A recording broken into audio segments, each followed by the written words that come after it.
Assalamualaikum warahmatullahi wabarakatuh.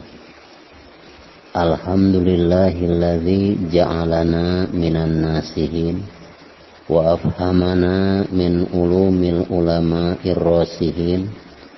Wassalatu wassalamu ala man nasahu dinahu adyanal kafarati wat talihin wa ala alihi wa sahbihi ajma'in, amma ba'du.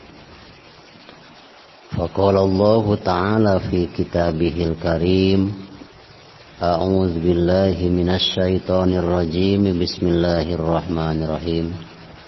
Walitukabbirullaha ala ma hadakum wa la'allakum tashkurun. Shadaqallahul azim. Pertama-tama marilah kita panjatkan puja beserta syukur kehadirat Allah Subhanahu wa taala yang telah memberikan nikmat yang tiada terukur.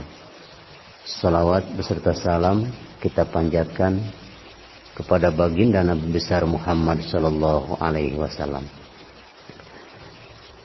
Selanjutnya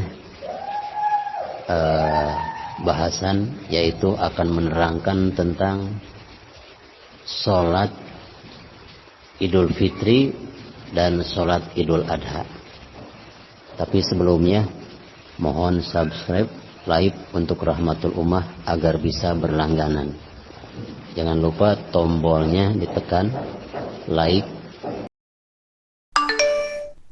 subscribe, lonceng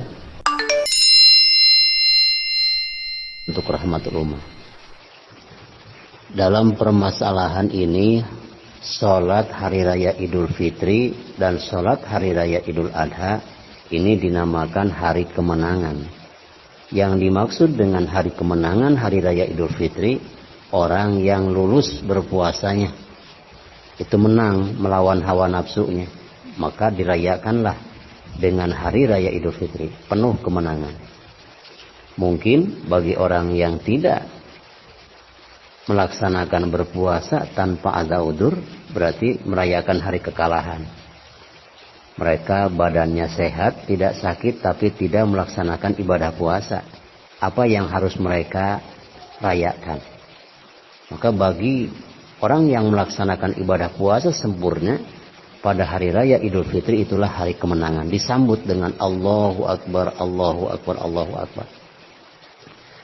Salat Hari Raya Idul Fitri ini pertama ada tahun kedua dari hijrah, ya, tahun kedua daripada hijrah. Mengenai salat Idul Fitri dan salat Idul Adha ada perbandingan. Dalam segi takbir masih istimewa takbir Hari Raya Idul Fitri dibanding Hari Raya Idul Adha. Kenapa?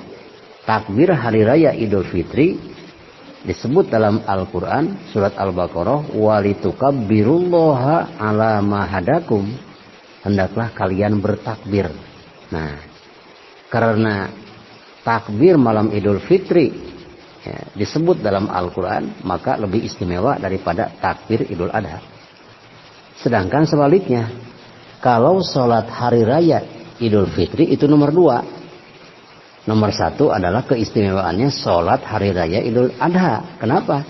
Sholat Hari Raya Idul Adha ini disebut oleh Allah Subhanahu wa Ta'ala dalam Al-Quran surat Al-Kautsar, surat yang paling pendek, fasholli li rabbika wanhar.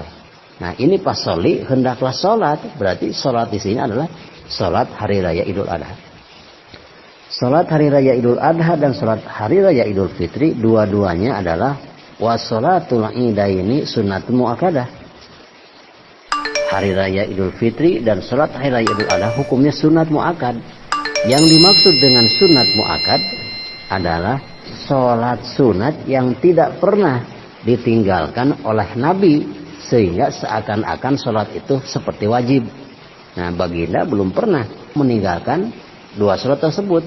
Nah, prakteknya salat Hari Raya Idul Adha Idul Fitri wahiyya rakaatani, 2 rakaat. Cuma dalam prakteknya ada perbedaan di dalam segi takbiratul ihram.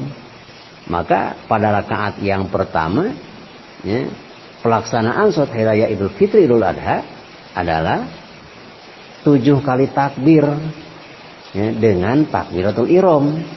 Antara takbir pertama dan takbir yang kedua ini dipisah dengan tasbih. Ketika kita Allahu Akbar, sebelum baca takbir yang kedua diselang dulu dengan subhanallah walhamdulillah wala ilaha illallah wallahu akbar. Allahu Akbar. Lalu tasbih lagi subhanallah walhamdulillah wala ilaha illallah wallahu akbar. Begitupun pada rakaat yang kedua, ya, sebelum membaca Fatihah rakaat kedua kita takbir lagi. Takbirnya 5 kali. Biasa antara takbir dengan takbir dipisah dengan ucapan tasbih subhanallah walhamdulillah wala ilaha illallah wallahu akbar. Ya.